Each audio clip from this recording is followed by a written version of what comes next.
Hello lovely people. I am bringing back the summer library book reading vlogs this year. Dooby dooby dooby dooby dooby dooby dooby dooby dooby doo. Dooby dooby dooby dooby dooby dooby dooby dooby Sophie vlogs. Something I did last year because I love my library and I use my library a lot.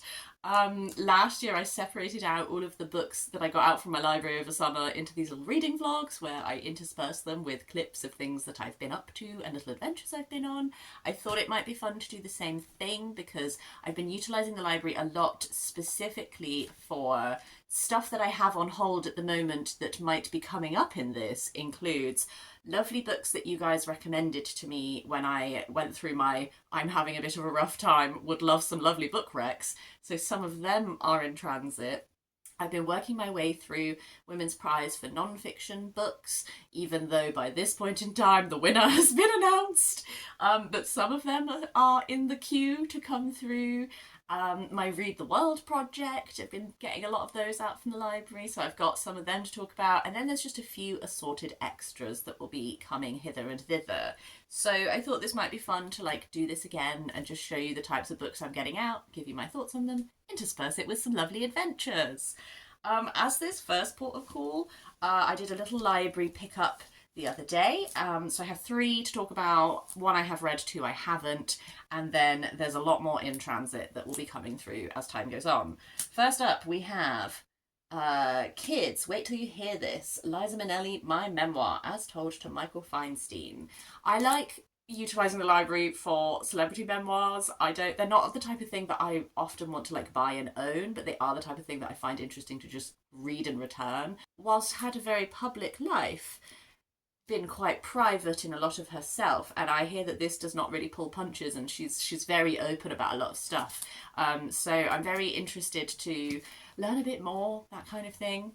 And then I do also have two books for my Read the World project. The one I haven't read yet is for Rwanda, which is Our Lady of the Nile by Scholastique Mukasonga, which is translated by Melanie Mauthner. I know that this is set about 15 years before the Rwandan genocide, and we are set in this school. One of the lines that intrigued me is on the blurb. It says, "In gorgeous and devastating prose, Mukasonga captures the dreams, ambitions and prejudices of young women growing up as their country falls apart." So it's very much like, I guess, a microcosm of this wider conflict within this smaller setting. It's making me think of, I really liked Nervous Conditions by Tsitsi Dangarembga. The book opens with this killer first line that was like, "I was not sad when my brother died." It's not that exactly, but it's the gist.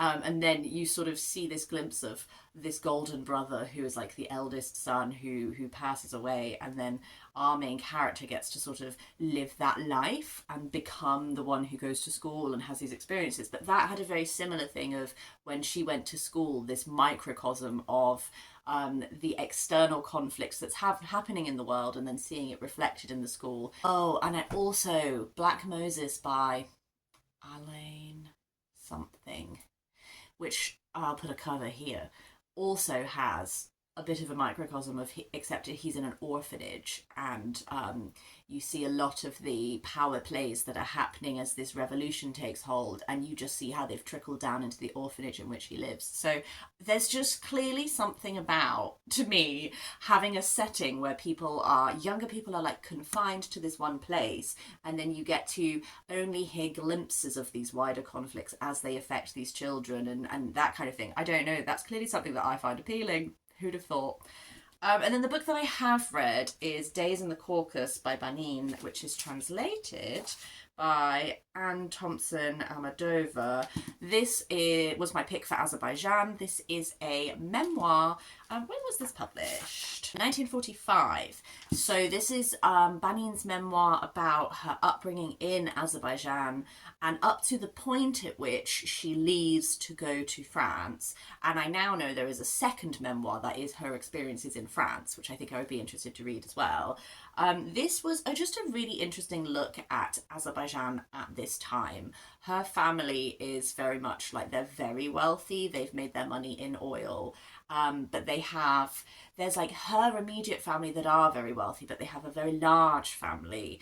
And you see Azerbaijan as this initial, like, where this begins, she talks a lot about sort of the differences between her and her generation's upbringing versus like her grandmother, who's like the matriarch of the family, and the women who are older were brought up very much in Muslim faith and in a much more traditional manner, whereas at the point that she is younger, because they have so much money and like the it's there's a little bit more loosey goosey for like her and her generation of what they do and don't do. Like her father, it seems, is a bit liberal because her mother has passed away. There's a moment where her father marries again, and that woman is again like she's been to Paris. She thinks this and this, and so it's an interesting upbringing that she has already with this kind of like conflict between like older ways of existing, just this slightly more liberal style. But then as this unfolds, like the history of Azerbaijan is also very interesting, because Azerbaijan as separate from Russia, and then the Bolsheviks coming in, and all of this kind of thing, like the play out of history and how it affects her and her family, and all this kind of thing. I found that all very interesting. I will also say that it's told in quite like a very accessible way. Like a lot of this just felt like a young girl kind of like gossiping with me and like telling me everything about her life and that kind of thing. She can be extremely judgmental and makes some very sweeping statements, but I think often that's what I find interesting about memoirs is when you see the when you see the wider elements of politics or what's happening in the world, but reflected in very innocent, childlike ways, but that sometimes have a darker edge. Like they have an Armenian friend in this, and the way that the games they make the Armenian friend play, that they are copying from things they've heard the adults say, are frankly horrifying. But they're children, so they don't really fully comprehend what they're doing. And like there's a lot of little moments like that in this. Really see how children are interpreting these wider events. She's very like romantic. She has these very like childish like romances where she falls deeply in love with a man who doesn't even know she exists, and all this kind of thing. But at the same time, like that man might be a Bolshevik, and so she starts learning a lot about communism, and again you just get to see like all of these wider, big, sweeping moments in Azerbaijan's history, and like, but what was that actually like when you're just like a teenage girl, and you like have a lot of like, you're very easily swept away by emotion and all this kind of thing. Like, how is that for you? So yeah, I did find that all interesting actually. Look at this friend who's just hanging out in my garden today. Hello, sir. Had a small break from recording updates because I got taken out with a lurgy, and then I had my first infliximab infusion, which just like knocked me out, very tired. So I haven't updated for a little bit, but I have been reading and taking books out from the library. So I thought I would just whiz through the incoming books from the library. I have started reading Charmed Life by Diana Wynne Jones. This is the first book in the Christomancy series, which was a recommendation from Sarah when I asked for like lovely book recs. I have read some Diana Wynne Jones before. Howl's Moving Castle, absolutely adored. And then Black Maria, I think, is the other one that I've read. This is following the Chants. We have Gwendolyn and we have her brother Kat. Gwendolyn is a witch who has a lot of witchcraft potential, and lots of people are very excited about her. And then Kat is just like her brother, who is just like a normal boy. Their parents died in this tragic accident, and where I'm at currently, they have been brought to the castle of Christomancy, who is a some form of magic wielding nobleman, I think. And it's a bit of a culture shock, I think, because Gwendolyn has spent her whole time growing up around the people who took the town that took them in after their parents' death, has been like, they're all convinced that Gwendolyn has this incredible future and all of this kind of thing. And then she comes to Christomancy's castle and is told, like, no witchcraft yet. You have to earn the right to do the witchcraft.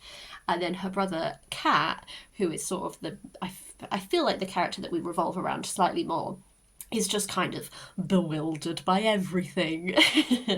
I am, how many pages in? I'm 64 pages in. I'm enjoying it. It's a very easy read because it is a middle grade. I'm finding the character of Gwendolyn quite annoying. She's very, I think because there's just this really set idea that she is an incredible witch and all of this, there's a real entitlement to her that she is carried into this new place, and I just find her quite rude and obnoxious. I'm interested to know like if there's going to be some character growth as like part of this journey. Cat is much more like, I guess, innocuous. He's just sort of like, he's very bewildered and overwhelmed, and he sort of clings a bit to his sister and that kind of thing. I'm interested to see if there's a bit more to Cat. Like, it's very much like a thing that he does not have magic, and I wonder if that will continue. I wonder if he will have some hidden magic. I don't know. So far, so enjoyable. The other two books that I got out in my last pickup are both sort of like non-fiction-y, may or may not be interesting. The Compost Coach by Kate Flood. I follow Kate on Instagram, and now that we have moved and we actually have a garden, I am interested in composting. I think that this is a very well written, put together, like helpful book, and there is like a lot of really good knowledge in here. I confess I got slightly overwhelmed. Probably shouldn't have tried to read it when I was actively ill, because I was really appreciating it, and I think there's so much knowledge here, but it has really made me be a bit overwhelmed with the concept of composting, particularly because like there's like a section where she talks about, for example, the 4 things you need to be able to compost, and like 2 of them is like greens, which are your like nitrogen based things, and then browns, which are your like carbon based things. And there's like a whole section that's about like the ratio that you have to get of like greens to browns, and it's like a table full of ratios, and I was like, none of this means anything to me. I don't understand. So I think it's like a really helpful reference book. It has kind of made me be slightly intimidated by the idea of composting.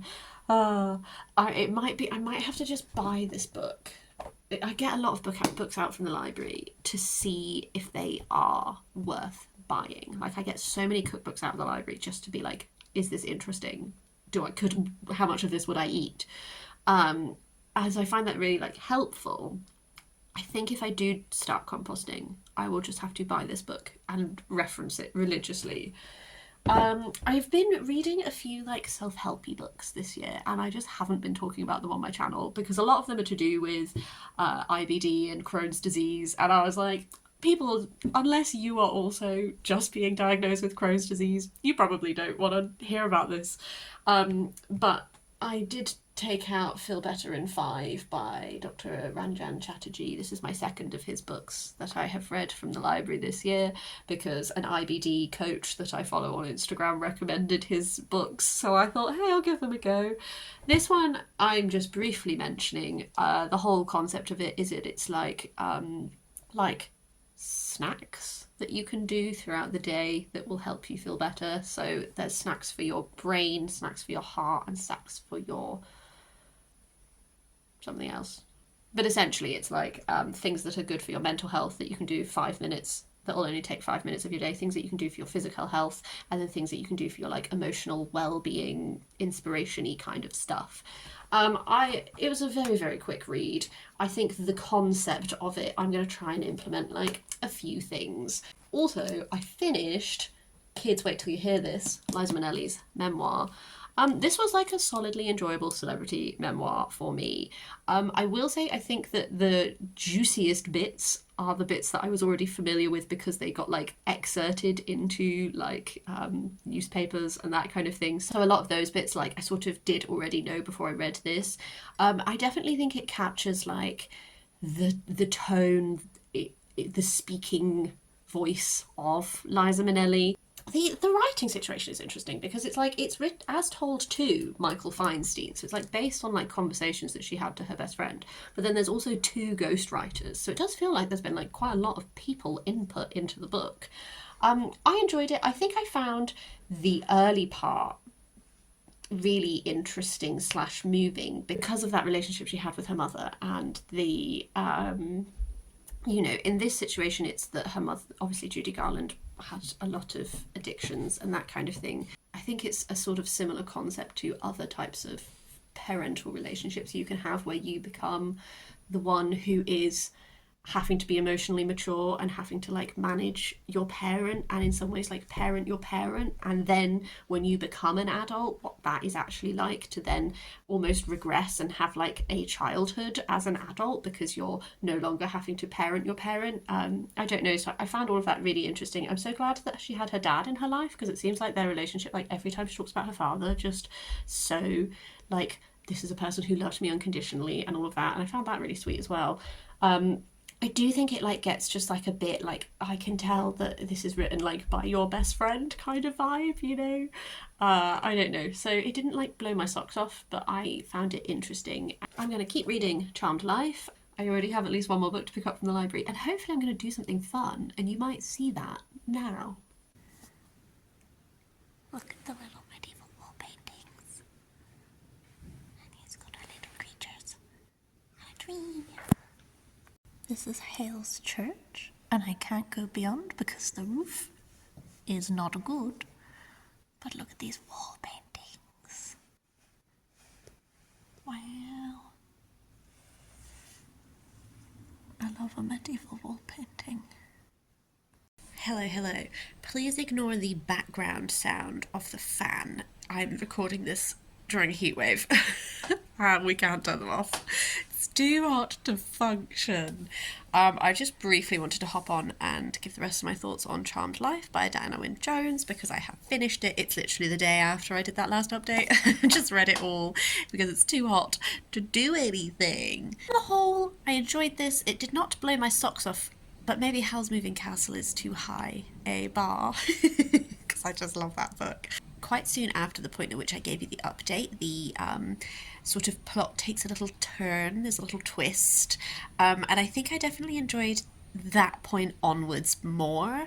I find Gwendolyn very annoying, as I've already said, and I think that before that point, a lot of this book is just Gwendolyn being very entitled and really trying to make Chrestomanci like respond to her by doing like increasing amounts of magic and pranks and all this kind of thing, which as just an adult reader I just found a little repetitive. I'm sure maybe if you read it as a child it's a little bit like funnier and like ooh and all that kind of thing. I just think for me I was like, okay, I'm ready for the next bit of the plot. So when that arrived I started to enjoy it a lot more. It introduces this concept that I think the rest of the Chrestomanci series is exploring, which is this idea of like multiple worlds, and so without spoiling like what this plot turn is, but it does introduce this idea, and you get a lot more detail on like how moving between these worlds works, what the ramifications of doing so is, and all that sort of thing, and I really enjoyed that. I also really liked sort of the very end of this with how everything culminates together. There was like an extra little like twisty point that I had sort of started to guess at, but I really enjoyed what happened with that, and I do think like by the end of this I was much more interested. I gave it like a 3 stars because for me it was like perfectly fine. There were like a few elements that I didn't love, namely there is I think some of the descriptions of fat people in this are like quite fat phobic, and there's also like a little bit of racism, and in some other like, you know, you have those moments where it's so passing in the text and you're like, what? Why would you describe it like that? So like those were a few things that I didn't love. And I do think overall there was, for my taste, just a little bit too much of this time where I was just like, God, you're so annoying, Gwendolyn, get out. And I guess also tied to that as well is something that I find when you read middle grade books as an adult is I kept being like, why is no adult explaining anything to these children? Like, Kat is just like so lost for so long, and I'm like, a responsible adult, you could have just talked to this child. And I having read the whole thing now, I understand the in-universe explanation for that, that kind of thing. I think that from the point that this ends with these ideas of multiple worlds, I understand a lot more about what Chrestomanci, like what his role is, and all that sort of thing. So I think the rest of this series does intrigue and could be quite fun.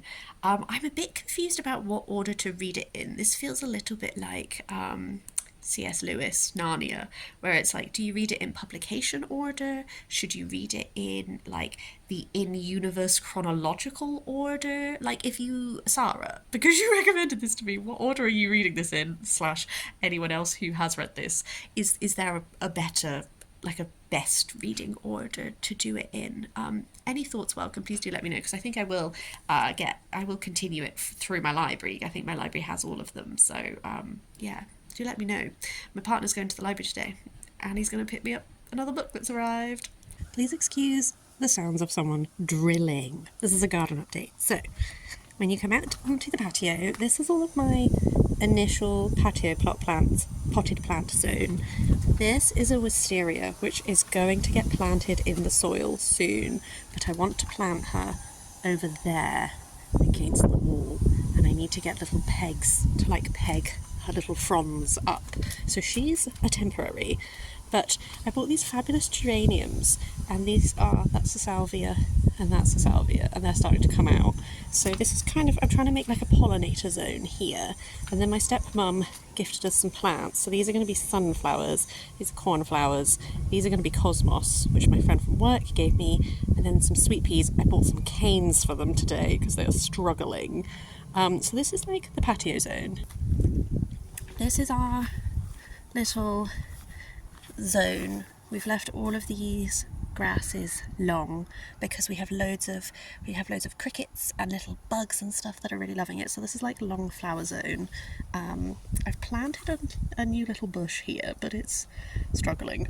And this is my pot plant zone. So the scabious are thriving, the nigella is thriving in all the cracks from where we water. These are, like, I've got another salvia, I've got a lovely verbena that's doing really well, look at her go, little purple dude. I think that's going to be a wild carrot. Yeah, this is like the pot plant zone. They're taking a little while to come back after winter, but it's very sun trappy here, so they have struggled a bit in the heat, but they are coming back. That's the plum tree. Sorry, when my hand is in the frame I realise you can't see. That one's the plum tree. 2 apple trees, cherry tree. This was where they had a trampoline, and we have instead sowed wildflower seeds, and so it's kind of become a little wildflower zone. So these used to have flowers on, but they've gone to berries. I don't know what they are. I think this is marsh willow herb. We did have some lovely poppies, but they've gone over a bit, so this is just a bit of a reclaimed zone. We had some fabulous poppies. These were like really big ruffly poppies, and all of this bit is our wild zone, which again, we're leaving it really wild. A lot of the flower side of it has blown over by now, but the bugs were all loving it. And then this is our little end zone where, again, oh, see, there's a butterfly. Just as I was talking, there's a butterfly. The oxeye daisies have really taken a hit in the heat wave, but these yellow ones, I need to figure out what they are. They've really come out. I think caterpillars. Some kind of caterpillar really likes the yellow ones, so I'm leaving them be. Our borage has gone over, but there's loads of nigella, and there's a little blue butterfly over there. Every time I come down here, there's butterflies. It makes me so happy. This bramble zone, obviously the fields are on the other side of this, but the bees are loving the bramble flowers, so we're leaving all of that as it is. Some of this, yeah. Ooh, another butterfly. Literally, I just keep standing out here today because every time I come here, there is a butterfly who is loving life. It makes me so happy. Oh, look at her go. Goodbye, sweet friend. Hello, sweets. I meant to do a partway through check-in about Our Lady of the Nile, but I'm recording this during the hottest temperatures ever recorded in the UK in June. So I'll be honest, I was not camera worthy the last few days. It's been a very hot time and I've been struggling to exist. So instead I'm just going to give you all of my thoughts on this in one go now. As I said, this is set in a all-girls school in Rwanda, and I guess that like for a lot of this, it almost feels more like interconnected short stories rather than like a novel, if that makes sense. Because you're set at this school, you have your little cast of characters that are the various girls, and at least initially it feels very episodic with certain girls. You get to follow what their little adventure is. As the book goes on, it sort of ends up building to a culmination that kind of like ties everything together. I ended up actually really enjoying this. I think where it sort of lulls you in with this feeling of like, oh, just little escapades, like these girls are going to go see if they can find gorillas, that kind of thing. But there's these little simmering tensions throughout. The Tutsi students are always singled out, and it is always remarked upon that they are there because there is the quota and that they are treated differently to the other girls. And initially, in these earlier sort of snapshot moments, those are passing little moments, and then we're continuing on with this exploration or something. And however, as this goes on and tension builds, that simmering becomes much more explosive, and there's a real culmination moment in this that is sort of foreshadowing the genocide that is to come later in history at this point, but that is like an explosive, violent time that everything sort of has built to. And there's almost this feeling of, there is a feeling of inevitability in the climax, even though at the same time you are seeing people make very deliberate decisions and choices. There is like one student in particular, Gloriosa, who has a real presence in this and who has a real role to play in what ends up happening. And you see her make extremely deliberate decisions, and she very much is conscious of the divides, and because she's a Hutu and you're a Tutsi, that means she can do this and you can't do that, and she deliberately plays on them. These are all girls who are generally daughters of people who are either very powerful or very wealthy, either in like military government positions or independently wealthy businessmen, that kind of thing. And again, there's a lot of like there's a lot of internal power struggles going on with regards to like who your father is and what your future is, and therefore like what you can and can't do and how you can and cannot behave with other people, and various little changes in the outside world come through as small shifts of power within this school, which I think definitely ties into sort of what I was talking about before I read this as to like what I was interested in. I do think that has like a real role in this. On the whole, I really enjoyed this. I thought it was a really great book. Probably this will be the last book I talk about for this part one, although my partner's going to the library today to pick up more books, so there will be a part two. But I have started reading An Unnecessary Woman by Rabih Alameddine. This was recommended to me by Erin. Erin recommended the author in general, and then upon Googling, I realised that this book has been on my radar to read. Whenever I talk about this, I'm like, the books on my radar to read are like, we're in the hundreds, and I forget after a certain amount of time sometimes why they were there in the first place. Don't remember why this was on the radar, but it was. This is set in Beirut, and we are following at the time when she's writing the memoir. She is an older woman, and she has she just dyed her hair blue, but she does this thing where she translates her favourite books into Arabic, and so a lot of this so far. How far am I in? I'm 68 pages in. A lot of this so far has been her reflecting on translating and how she chooses books, the act of translating, her love of books. She worked in a bookshop, so there's definitely like, if you're a book lover who loves to read books that clearly also love books, there's like a real hefty dose of that so far, of like the authors that she loves and the literature that she loves and that kind of thing.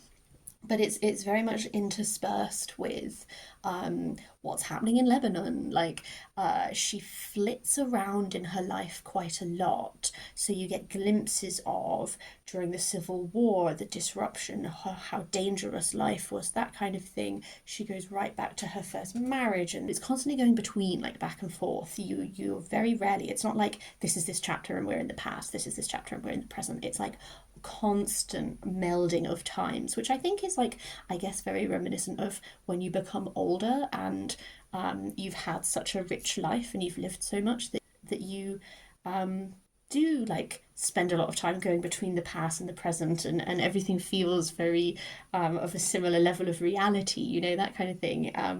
She muses a lot on aging. I really like reading books that have like older women protagonists, because I just think it's really wonderful to read books where you see older women. Like, I just don't think there's enough books that focus on them. And so, like, I was really delighted when I started reading and I realised that she, I think she's in her 70s, I think. And like, aging is also something that she thinks about a lot, and about how her body has changed and the physicality of it, and all that kind of thing.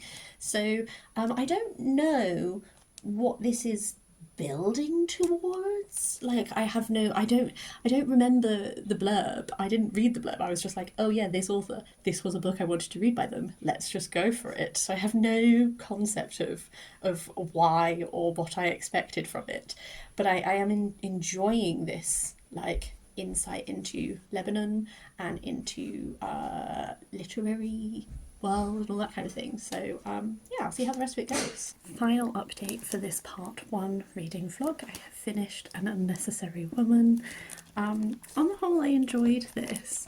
It very much continues in sort of the vein that I was talking about in the previous clip of it's all, there aren't chapter breaks or anything like this. It's all a continuous flitting about. She often apologises in the narrative for starting a new train of thought or getting distracted by something, and it really interweaves like these glimpses of what it was like to exist in Beirut during the Civil War, with these musings on literature, all of that. She references Pessoa a lot, who is a Portuguese poet, very famous. But I have read some Pessoa, and I listened to a really interesting In Our Time podcast episode about him that talked a lot about how he constructed all of these different identities and all of that. And I guess that's an interesting poet to choose to be the one who she is. She references lots of literature, but Pessoa is the one that she always returns to. And I guess that, like, multiplicity of self, but actually in real life, Pessoa, she references a moment where he was infatuated with a woman, and then he writes this woman a letter from one of his other constructions point of view, warning her off of himself. And then she references about how, oh yes, like, the real Pessoa died at this age. He didn't have a romantic relationship. He died a virgin and all of that. And I guess maybe there's a slight paralleling with her, because as this goes on, there is this sort of she loves literature. In many ways, she's dedicated her life to literature, but also in many ways she's missed out on some of life through withdrawing into literature. There's an aspect of this that I really enjoyed where she talks about this group of women who live in the same apartment building. One of them is her landlady. She's known them all for years, and they have this, like, they meet for coffee, and she's kind of like a ghost member of the coffee group for quite a while, because she listens to them and she observes them, but she's not part of it. And then as this goes on, it's like little tendrils of human connection begin, and it's like she starts to be drawn into actually interacting with them. And it's kind of the same with, there's a museum she goes to all the time, and the museum guy who works there has like a bit of banter with her, and she doesn't really give him much back, and then one day she does. So there's almost like this flirting with the idea of living going on, which I found really interesting. I bookmarked a little bit where she is talking about like the giants of literature, philosophy, and the arts have influenced my life, but what have I done with this life? I remain a speck in a tumultuous universe that has little concern for me. I am no more than dust, a mote, dust to dust. I am a blade of grass upon which the stormtrooper's boot stomps. You know, this feeling of not having done stuff. I do think this is quite a quiet narrative. It is very interior, you know, you are just literally like sitting with her as she is thinking about lots of different things. I think for my personal taste, I kind of, when I was reading it, I wanted like a small bit more oomph at times. I was like, oh, I'd love a little bit more of a drive. But on the flip side of that, I do think this was one of the recommendations for like, I was like, I need stuff that's comforting. I need stuff that's just going to help me get through this year. And there is something really comforting about the fact that that isn't there. I guess since I finished it, I've been like thinking about that side of it, and of being like, yeah, I just sat with like a lady and just sort of had, it's almost like she's just sort of telling me about her life and we're just having a nice little chat kind of thing. I found the ending of this, I really liked the ending of this actually. I think where partway through I was like, ooh, like, is there going to be like are we culminating to something, all of that? I kind of feel like we culminated to like, I liked the moment we ended. I like, I guess there's like a glimmering potentials, but you don't get like a set, this is what's going to happen, but there is like a feeling evoked by the ending, and I was sitting with it after I finished, and I was like, oh, I like sitting with this feeling. I like where this has left me. So yeah, enjoyed. Glad to have finally read it. As I said, this is the last clip for this part 1 reading vlog. I have more books to pick up from the library this very day, so there will be a part 2. Hopefully this is in any way interesting. I'd love to hear your thoughts if you have any. But yeah, otherwise I hope you have a really lovely day, and I'll see you next time for something different.